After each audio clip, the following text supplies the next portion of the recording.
Welcome to my podcast, Today's Dream, Tomorrow's Reality. My name is Vickie. I'm a master transformational coach specializing in habit change. And this podcast is sponsored by the Enlightened Peach and is all about embracing our mosaic life. And some of you may ask, what is a mosaic life? Well, it is recognizing that all the pieces of our life, the good, the bad, the indifferent, have all come together to make us who we are. Change any one thing and we are different. With that in mind, I invite you to embrace your perceived imperfections and celebrate who you are. This podcast is unedited and raw, just like life.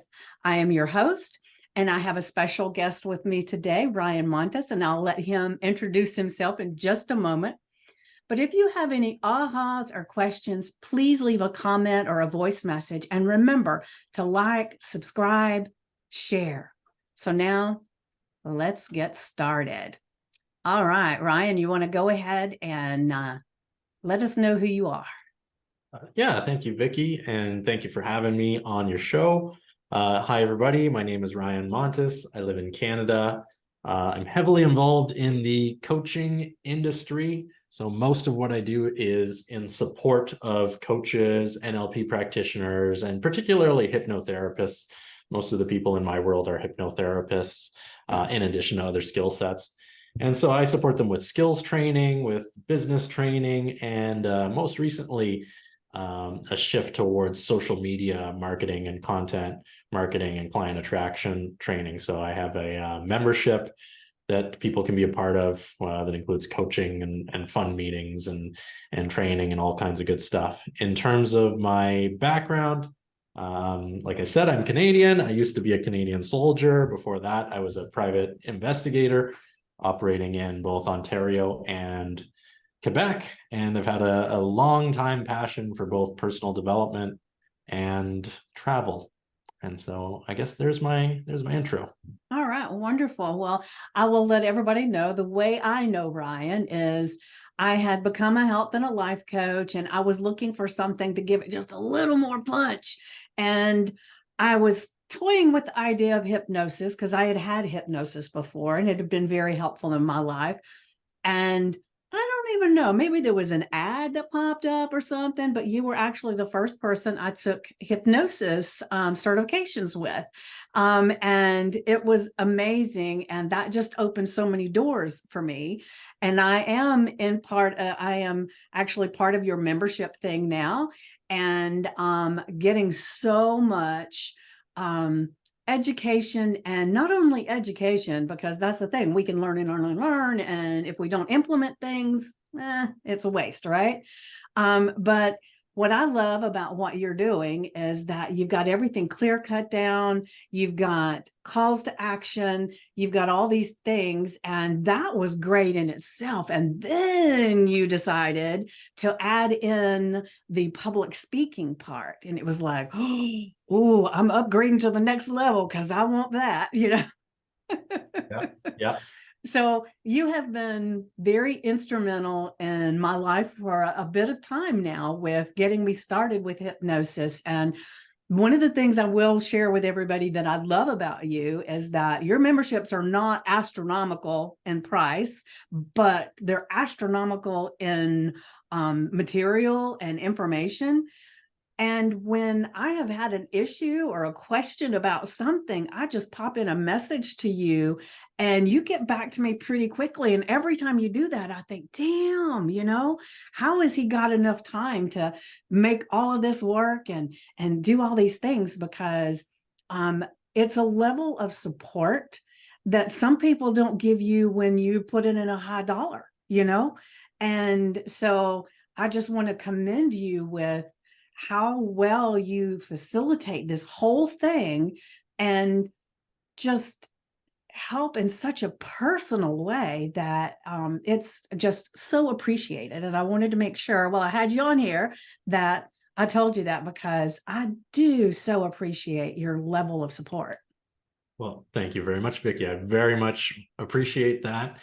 And yeah, I was thinking about it recently, and I'm very much, in a position right now where I can kind of break a lot of the rules of traditional coaching, because I've laid the groundwork for the last few years. So, I can afford to kind of give a lot of value, as much as I can, not to toot my own horn, and make it very accessible, for as many people as I can. And if I could do that and still be successful, then why not? Right. Yeah. Yeah. And, I think one of the things that kind of sets me apart is, as much as I have freedom to run my business however I want, and to set up my schedule however I want, and to kind of do what I want, which is the joy of being an entrepreneur and a coach, I still do treat this as a job. I rent an office. I come to my office strictly 9 a.m. to 5 p.m., Monday to Friday. Often I'm early, often I stay late. And during those hours, I'm working. If people shoot me a message, I get back to them. If Yeah. to add content, I do it because I love it. Because I Yeah. love it. Well, it's that old saying, if you love what you do, you never work a day in your life, because, and it's like, that's how I feel about what I'm doing with my coaching, and especially with the podcast. I feel like the podcast is my baby and my self-care. And, but, there are things in coaching for me, because I'm not at the level that you are by any means, that still feel like a task. But I'm getting to the mindset now where those tasks get a little bit exciting, just to see if I can get on the other side of them, Yeah. And before, it was like they would stop me in my tracks, and I would just like, I think I'm going to go watch something on TV because this is too freaking hard, and I got where I was doing that a lot. And so and I couldn't even really tell you what changed so much, and to change that mindset. I Yeah. think it was some kind of education, or maybe something that you said in one of your lessons, and I thought, okay, I need to reframe how I'm looking at this, and start looking at my why, and get into a stronger place into my why.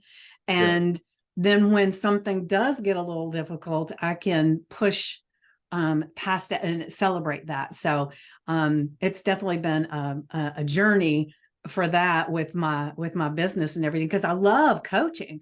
If I didn't have to do all the technical stuff, and the posting, and all these things that you have to do to actually get your billboard out, right? Because I had someone tell me, and hell, it could have been you, I don't know, but one of the things that they said, and I'll share with the listeners and the viewers, because some people will see this and it's not just an audio, Yeah. is that somebody told me that if you have it's kind of like when you're going down the interstate, and it's a deserted area of the interstate, and you see this big billboard that says Joe's Barbecue House, 10 miles, take a right. And you go and you have the best food. You tell everybody about it. But if that billboard had not been there, you would not have known that it was there. You wouldn't have been able to try the food. And they would have just been sitting there with this delicious thing that everybody wanted, and nobody knew. And so the way I was doing my business before, it was like, I didn't have my billboard out, or it was a little bitty billboard that people would zip past it and they didn't see it. And so now I'm diligently doing the task needed to be able to put my billboard out, so that people who need me and my help can actually find me, right? So Absolutely. yeah. Absolutely. Yeah. Yeah. So I want to ask you a question, because you've been doing the hypnosis, and you've taught people to not only to be hypnotists, but to teach hypnosis. You've done NLP classes. You've done so much, and I know you come from a military background. So how did you get from that military place to the mindset of, this is what I want to do? What happened in there to take you on this path? Yeah, there were a lot of pieces to that puzzle that all kind of culminated, around the year 2019. Um, right from my late teens, I developed a strong interest in personal development, because I wasn't really happy with who I was being and what I was doing and the results that I was getting in life. There was a lot of suffering in the way that I was living my life, just related to lack of confidence and fear and social discomfort and kind of all these little things. So that was sort of happening. And it was out of kind of a reluctance to seek professional assistance at that stage in my life, which looking back, I would have benefited immensely from going to a mentor or a life coach or a therapist or anything of the sort, but I didn't want to. And, Right. and of course, for many people, there's a stigma attached to those things as well. And there certainly was for me at that time. So the only route that was even remotely reasonable was the self-help route and the self-help literature. And I was so afraid to even go down that route. I remember like standing in one of the big bookstores in Canada, like over in the magazine section and looking over at the self-help section and just being like, no, I can't go over there. But if a stranger sees me looking at those books, Yeah. like this actually happened. And so one of the first things I ever bought on the internet was a self-help book, like how to get over anxiety and social anxiety was one of the first things. And even then, I remember like waiting for the mail person to show up so I could take it directly Hope from it's them. in a brown wrapper. Yeah, so that like my roommates wouldn't know I bought this book. So, and then I read the book and it was not that good, but I went on to other ones and, and that started this kind of hobby, this passion of personal development, which led me to the understanding of the unconscious mind and limiting beliefs and all of these things that would eventually become the keys to transforming my life. And also, kind of at the same time, I grew up in a, household of entrepreneurs. Both of my parents were entrepreneurs and still are. Yeah, mine as And well. so, and yours as well, right? So I didn't have sort of any significant models in my life of a normal employee life or a normal kind of employment lifestyle. My father was always the primary earner in my home, and I know he had a normal job when I was very little, but I remember being still quite small when he started his first business and leaned heavily into entrepreneurship and all the challenges and all the benefits that went along with that. So anyway, so flash forward to 2019. I've done a career as a private investigator. I've done a few years, 5 years in the Canadian military, and now I've left the military and I'm ready for the next stage. And it's just all the experiences up until that point really only led me to one possible next step, which was something in, personal development, coaching, and entrepreneurship. And sort of the nexus of all those points was starting a training company in NLP, hypnotherapy, and the other tools that had been so powerful in me transforming myself. So I think that's to answer your question. How did you decide that hypnosis is what I want? Yeah. So during those years, from around the time I was 19 to the time I was maybe 25, 26, 27, 28, that's when a lot of change and development happened for me. A lot of coming out of my comfort zone, a lot of confronting the limiting beliefs that existed within me, the fears, the anxieties, coming to terms with the fact that just the results that I was getting in my life were the result of the actions I was taking and the decisions that I was making and changing that. And so, as I said, I really dove into the science and the literature and the training of how to make those changes. And, I started to notice after reading many books and listening to many lectures and purchasing many trainings, the common threads that people were using that were getting the best results, the quickest results, and the most effective means of change. And it always came back to the subconscious mind, the unconscious mind, the beliefs that we hold within ourselves, the programming that we hold within ourselves, and the specific tools that people were using to make changes to that programming. And there's a million different great tools for doing that. Probably more than a million. There's probably a billion, great tools for doing that. But the ones that kept coming into my awareness, and the ones that the people who I really admired were always mentioning or alluding to or using, were hypnotherapy, neurolinguistic programming, and then later on, I discovered a thing called timeline therapy techniques, which is really just a combination, a special combination of NLP and hypnotherapy. So it was, that's how I landed on hypnosis and NLP and timeline therapy and NLP coaching. It was just from, keeping that keen eye open for what is the common thread amongst all the people who have been on a similar journey to me and are now out there kicking butt and rocking and rolling and having a great time, basically. Wonderful. Well, for me, it's like I didn't start my journey in this stuff when I was in my late teens, early 20s. I started much later, but I've always, even when I was in high school and everything, I remember being fascinated with why people do the things they do, because a lot of times people seem to almost like, I don't know why I did what I did, and I kept thinking, well, why is that? Why is that? So it was always in the back of my mind, but I didn't have a clue that it was anything I could find out.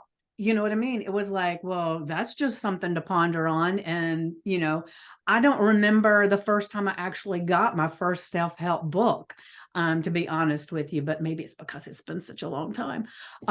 But it's like, I know I have got a plethora of books, and then over the years I got started with my health and life coaching because I was having such an issue with always gaining and losing the weight.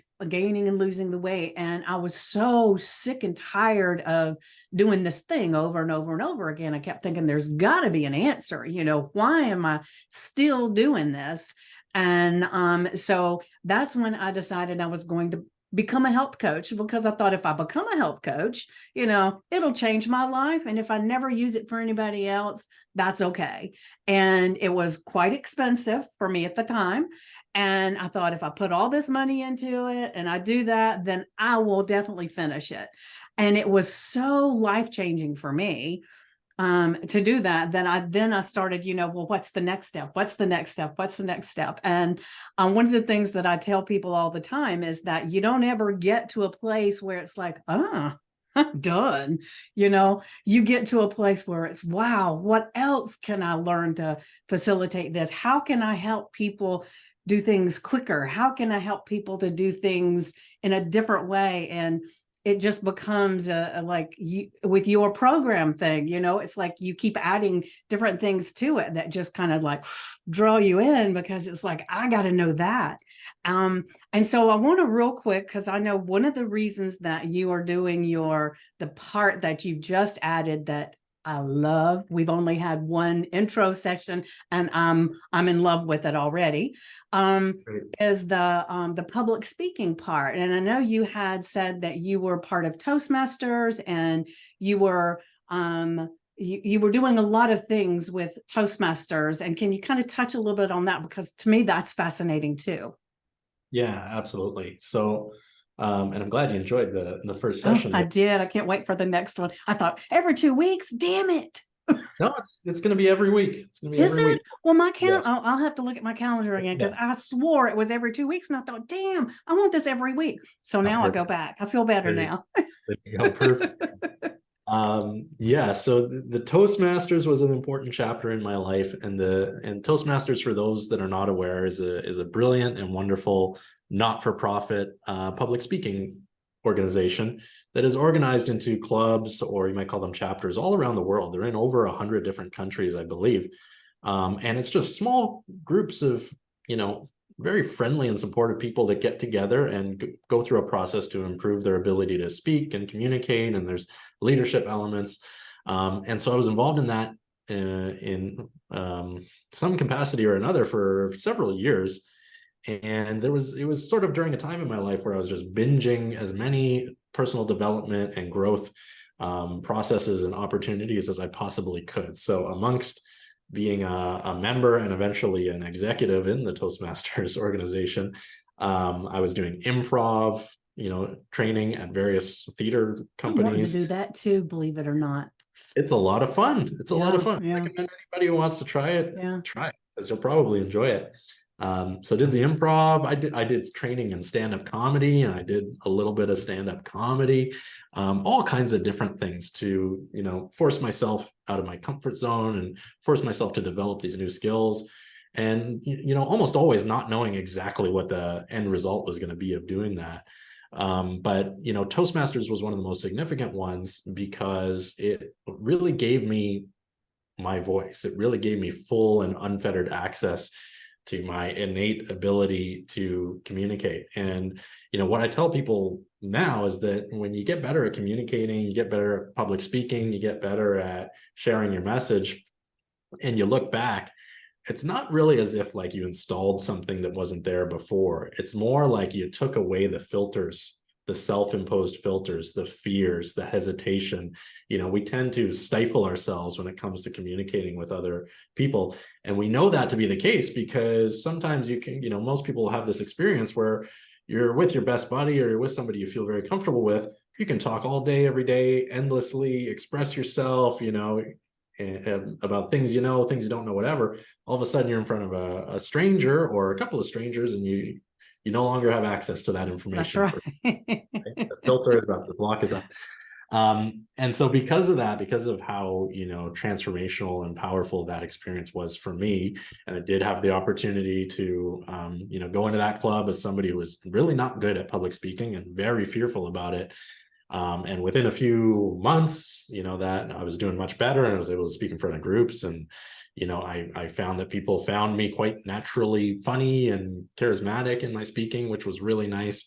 And then I went on to, take on the role of the coach within those clubs. And I was teaching and I was leading, and I was the vice president of public relations. And then I became the president of a chapter. And so I've taken everything that I learned there and I brought it with me to my coaches that I work with now, and I've added it as an element. And by no means do I want to say I'm like copying the brilliant program that is Toastmasters, but I'm creating my own program that gets a little bit more specific in the skills, specifically for coaches and entrepreneurs. And that's what you were mentioning. We had our first kickoff meeting for that last week, and I'm really excited to take that style of transformation and bring it to the people that are working with me and learning from me, so that they too can remove those filters, end that self-stifling, and communicate their message effectively to whoever they want. Yeah, yeah. Well, like I said, I'm super excited about it because I have wanted to do Toastmasters. And if I'm going to be perfectly honest with you, some of the thing is the reason I didn't do it was because it was at such an early time of the day for the club that was near me. And it really wasn't that near me. So it was a good drive. And so it was like, it just didn't seem possible. But if I'm really, really honest, I think it just scared the shit out of me, to be honest with you, that having to stand up in front of these people. And it's funny because I can do public speaking where I go and I teach like at a place where there's a small group, and I can do it on here. I can do all those things. And where I get the biggest angst about it is when I'm around people that know as much or no more than me about the subject that I'm talking about, because then it's like, it feels like more judgment is available. Does that make sense? It does, yeah. And so for me, it's like the going and doing the public speaking with this group of Toastmasters. I envisioned when I thought about it that I would stand up there, I'd get nervous, I might cry, I might, all kinds of things. And then somebody back there would judge me. See, makes me emotional just thinking about that. And so I avoided it. And so I'm really grateful for you and bringing this to in a totally different capacity so that it doesn't feel so massive.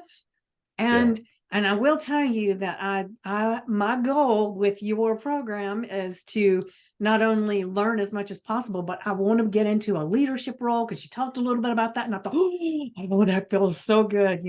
I want to do that. And So there's so many places I want to take me personally and my business. And so I'm thanking God every day, because it's like, as soon as I have this inclination that I want to step in this direction and do something different, all of a sudden something pops in. It's like, wow, I was just thinking about that, and it just is mind blowing to me that how God and the universe just start sending you the things when you're doing the work to help you make it happen. Yeah, I agree, and I totally understand what you're saying. And you know, to go back to your earlier point, and I mentioned this at the meeting the other day. I was petrified, before I went into my first Toastmasters meeting, and I remember the exact parking spot that I was parked in when I was like staying in my car, like not willing to go inside to this first meeting. And then I did, eventually did go in, and it was a very friendly crowd, but I don't think the like adrenaline and cortisol, fully dissipated from my system for several days or weeks after that, because it was just so like Yeah. intense. And I think that's to your point, that's kind of what makes my version, or our version that we've got now, special, because it's even more approachable and even more comfortable. And a Toastmasters club is probably one of the most supportive and loving environments you can imagine on this planet. But we have kind of one level of additional support and comfort, in that everybody in our little speaking group is a coach or is a hypnotherapist, and we're all kind of in the same greater kind of hypnosis or coaching community. And I was talking about this the other day. We face a lot of the same struggles, and I think one of the ways that human beings bond most quickly and most deeply is by facing similar challenges together. So when you're in a room with a group of people who are also on this journey of marketing themselves online in the service of other people, and facing the challenges and facing all the different things that we encounter, we go into this environment knowing that we're all in the same boat, and that really sets us up to not only be supported but feel supported as we're growing, which is very vital, Yes. for developing these kinds of skills. Yeah. And I'll tell you, one of the things that I have always, well, not always, a lot of times I felt was a, a hindrance for me, was that I had to make a bold jump in something to make myself do it. And it's like, if I had gone to the Toastmasters meeting and I was sitting in the parking lot, it would have been hell to get out of the car and go in. But if I had gotten up that early and got there and was sitting there, I would make myself do it. And like, there's one story I'll share real quick is, I had decided I had, and I won't go through the whole details because it's irrelevant to what we're talking about right now, but I had gotten to a place where I decided, okay, I've got to make myself get exercise. I've got to do it. There's no way around it. And so the same as the God and the universe giving you things, as soon as I made that decision, I opened up the newspaper, back when you read the newspaper. I opened up the newspaper, and there was this ad for a fundraiser thing for, I think it was a heart association or whatever. And it was a marathon, half marathon, a marathon. And I thought, oh, that's it. I'll go do that. So I go to the meeting, and I didn't even know what the hell it really was. I knew you walked or you ran. I didn't have a clue what the distance was. And at the time, I couldn't even walk from my front door to the mailbox without being out of breath. And so I get to this meeting, and they tell that I was going to do a half marathon, and they said, well, you can walk or you can run. I thought, okay, good. I can walk. That's no problem. And then they said, and it's 13 point, I can't remember if it's 1 or 2 miles, whatever it is. And I thought, oh my God, I can't even walk to the mailbox. How the hell am I going to do this? And I thought, I'm doing this. It was in the spring. I didn't have to do the event. Wasn't until November on Thanksgiving Day. And I thought, okay. And so I did. I mean, I pushed myself, I plugged, and I worked my ass off to get to the place where I could do this. And like I said, I couldn't even walk from one mailbox to the next without being winded. By the time I got toward the end, even halfway through, I was walking 4 miles a day and 13 miles on Sunday.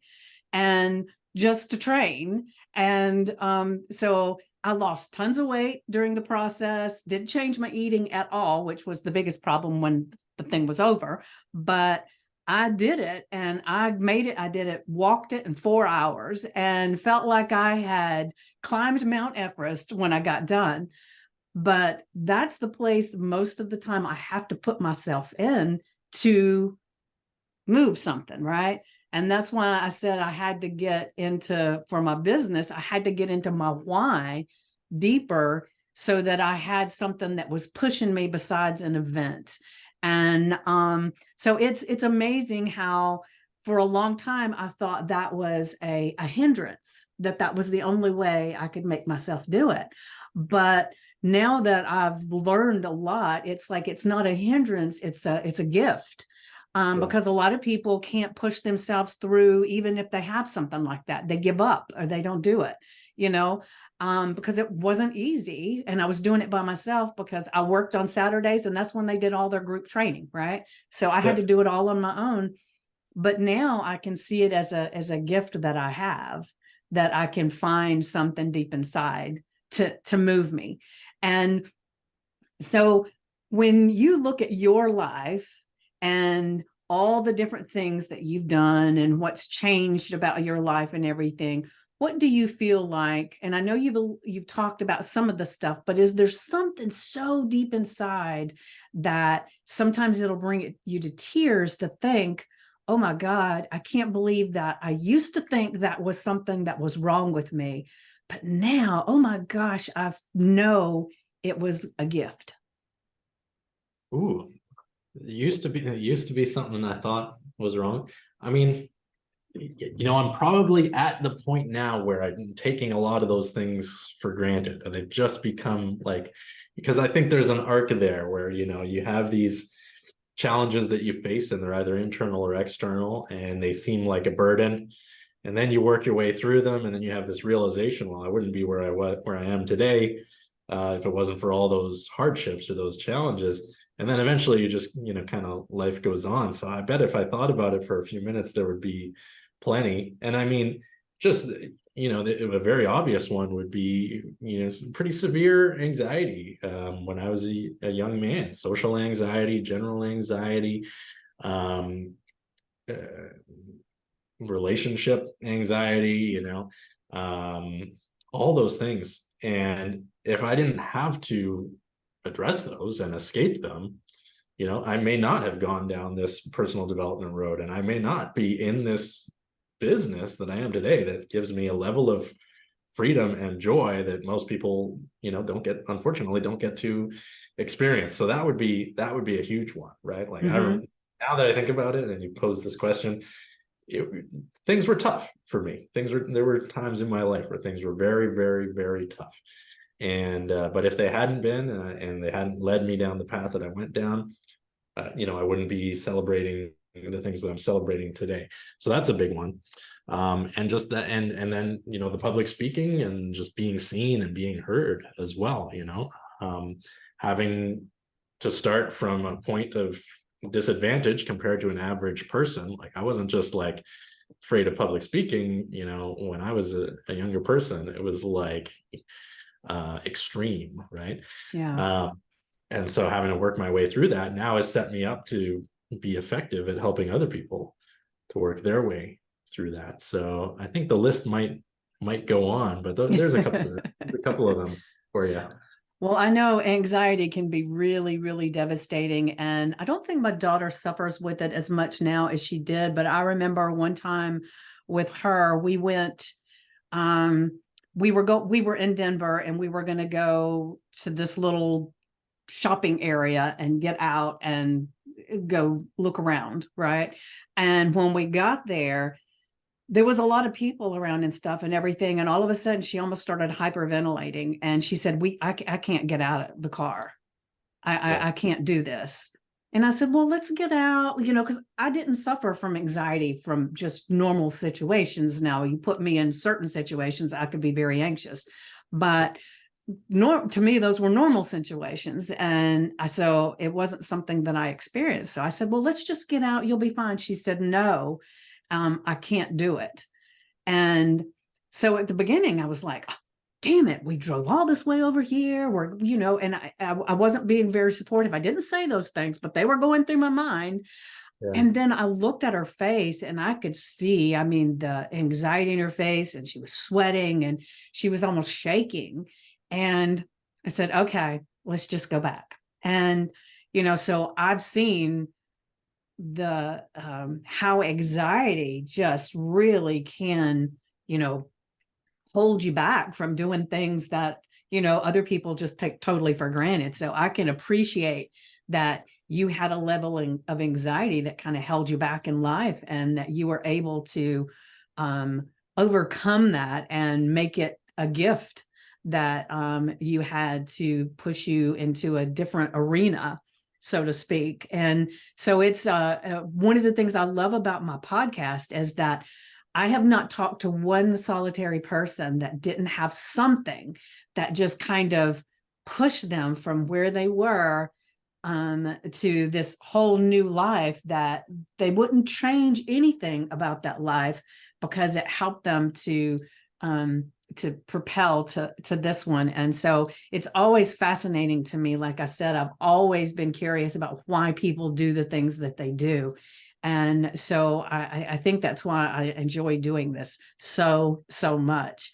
And so I want to ask you, we've talked about, you were in the military, we've talked about your anxiety, and we've talked about how you got into hypnosis and doing the programs and stuff that you're doing now. So do you have in your mind, is there like a project that's coming up that has been just kind of tickling in the back of your head, other than what we're doing right now in our, what is it called now? It's not the simple social sanctuary. It's the, Well, we've got the simple social sanctuary, which is the normal membership. And then there's the engage level. that's which the engage. has the public speaking. Yeah. Okay. Yeah. So, but to answer your question, yeah, I do have another project in the works. So this whole year since I launched the membership, I've really been kind of transforming the offers. The last few years, I was focusing on NLP certifications, hypnosis certifications, and training coaches in these specific skills and giving them certifications or training in how to do the coaching. And this year, and those were all what we would call in this industry high ticket offers, because it was intensive training, 100% live in most cases, or a hybrid of live, one-to-one calls and whatever. This year I decided to, and this is why I said earlier, I'm kind of in a position where I'm lucky I can break some of the rules of being effective in coaching. I put all of my high ticket offers basically on hold, or most of them on hold, so that I could focus on, this $7 membership, right? Because I wanted not if you upgrade, it goes up. So yeah, there's a higher premium tier, which is also not still not very expensive. I mean, it was like, oh, mind blown. Yeah, and that's most people's reaction. Yeah, right. yeah. But I wanted to make it work. I wanted to make it work this year and have a highly accessible support program for coaches and hypnotherapists that was also really highly valuable. And it's the kind of thing that not anybody can just launch at any time, because it meant a dip in my revenue for the last 9 months. So, and that's fine, because I built a strong foundation over the last years. So now that I've got the membership rocking and rolling and people love it, like, the feedback has been overwhelmingly positive, and and it makes sense, because I'm giving them gold bars for the price of $1 bills, basically, right? Or pennies. Pennies, yeah. And we've got the engaged level with the public speaking, which is something that any online entrepreneur or coach or anybody in a similar business must have dialed in.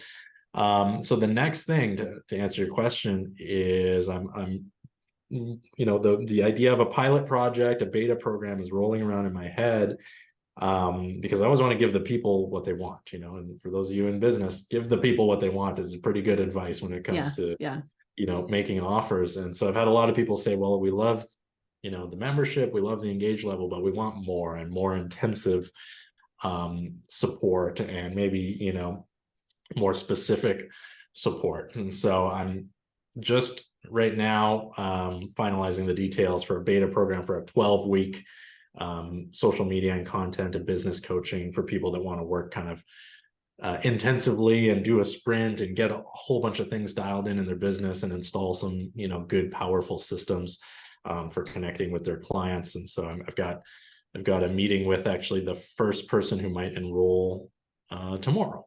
Okay. So that's Okay. coming. I don't even have a name for it yet, All but right. that's next Well, thing. I definitely want to Basically, know all about that.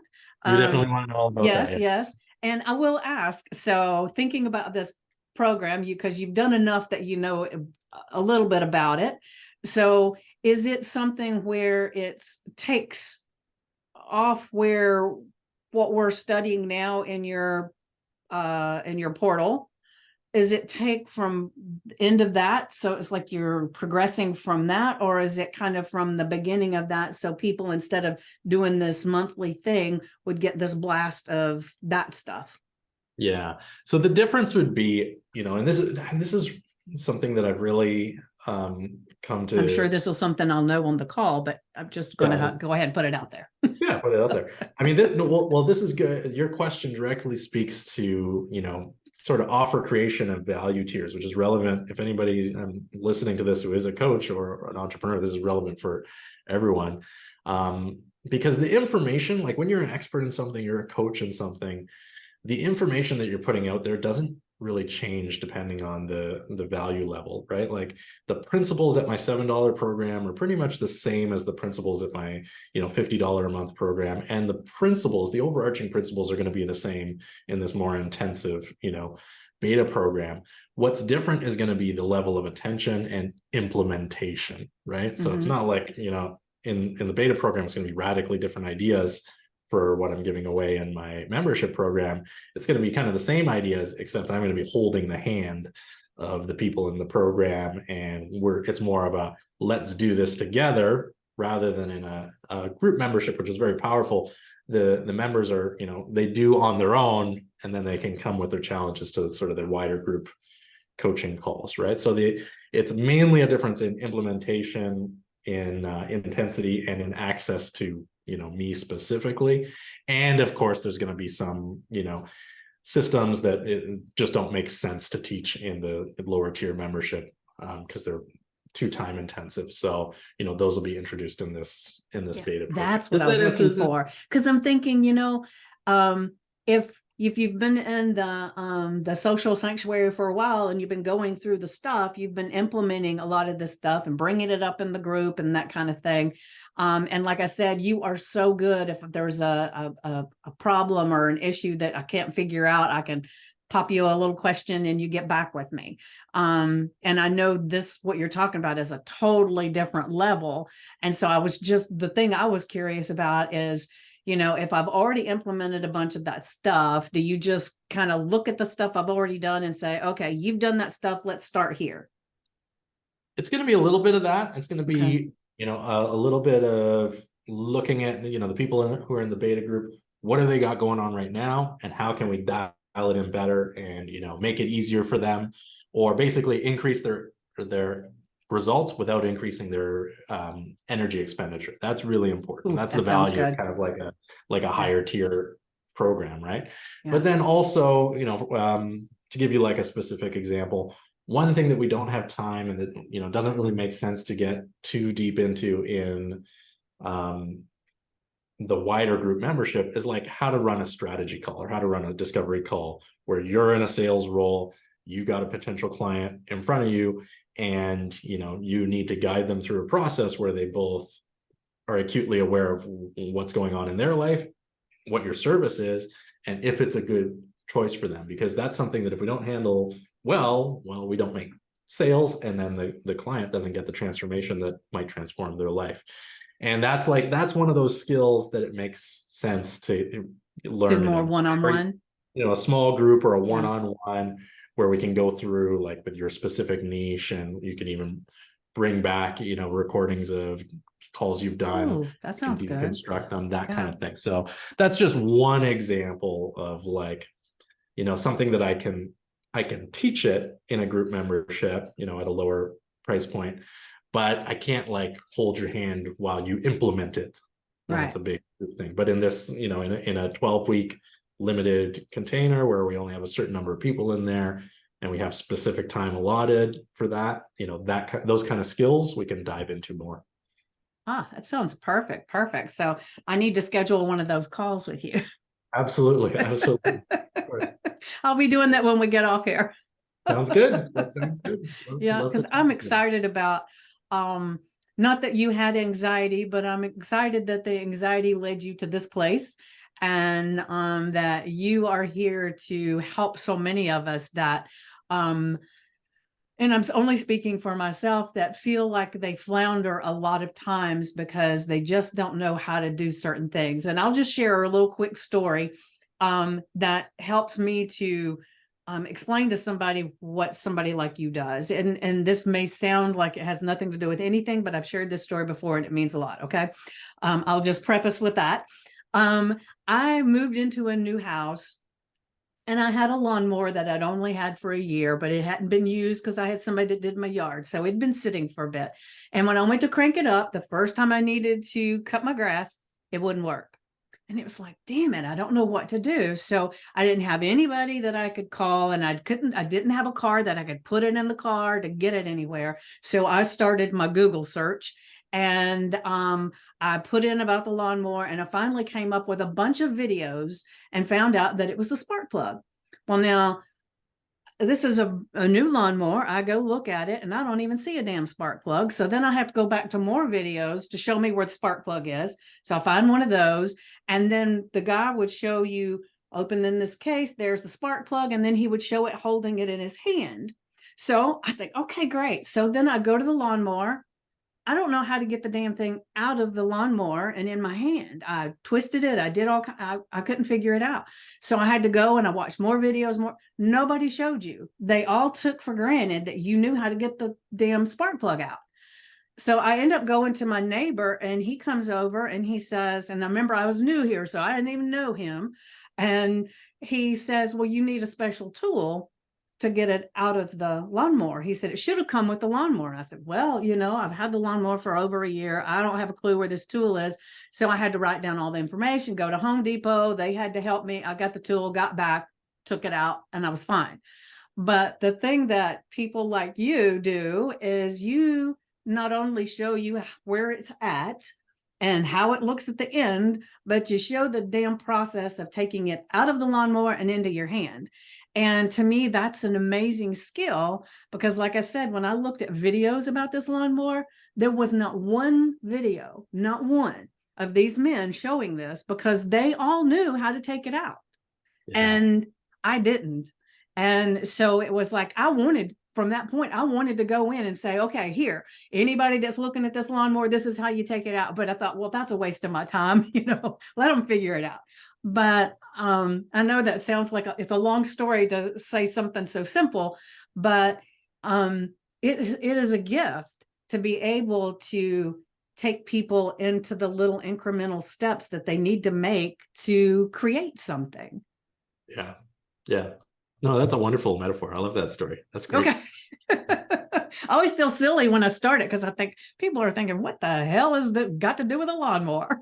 No, it's very true. I mean, that is the value of a good coach, right? And that's like all that hassle, all that headache. If you have a real human being in front of you who's done the thing before, well, it's just one simple question, one simple solution. You save hours of time. And when we look at like a coaching relationship, whether it's a business coaching or life coaching, anxiety coach, relationship coach, whatever, it's the same thing. You could go and read the books and figure it out on your own in weeks, months, or years, or never, potentially, or you could hire the person who's an expert in that thing, and they'll get you there as fast as is reasonable, right? Yes. And that's why I think people are really realizing that, and realizing the value of time and energy. And coaching in general has just exploded for that exact reason, because of the lawnmower, because of the yes.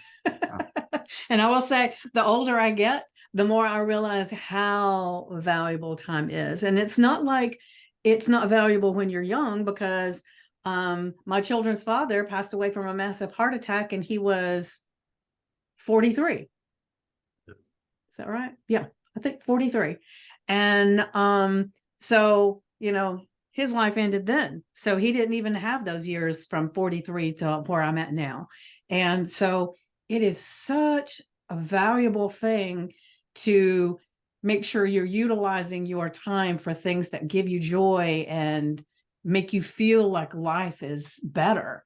And, so time is an amazing commodity that I think everybody needs to make sure they're not just willy-nilly wasting time when they could have someone like you, like me, to help them to create the changes. Like I did a video this morning, and it was all about the people who, they're not getting in front of the camera. They're not going to visit friends, or they're not going to the party or anything because something about their body or their life is holding them back.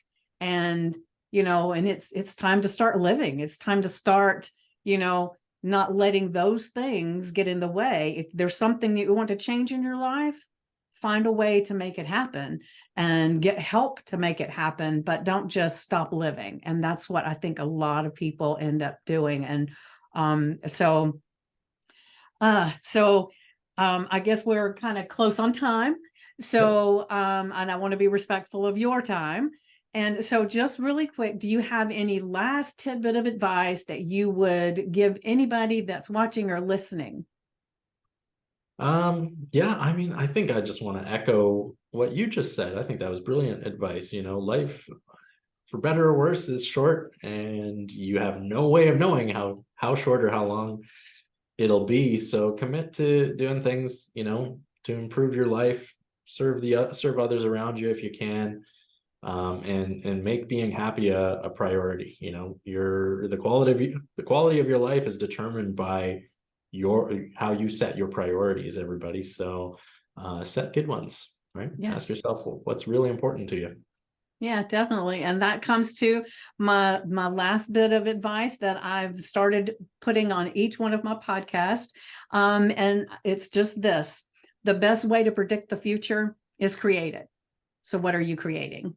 And with that, I will say thank you so much, Ryan, for being here and sharing your wonderful story and your presence, because for some reason your voice and the way you are as a person and your energy always makes me feel like it's home.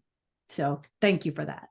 Thank you, Vickie. And again, thank you for inviting me, and thank you for your kind words. That's lovely. All right. All right. Bye, everybody. Mwah.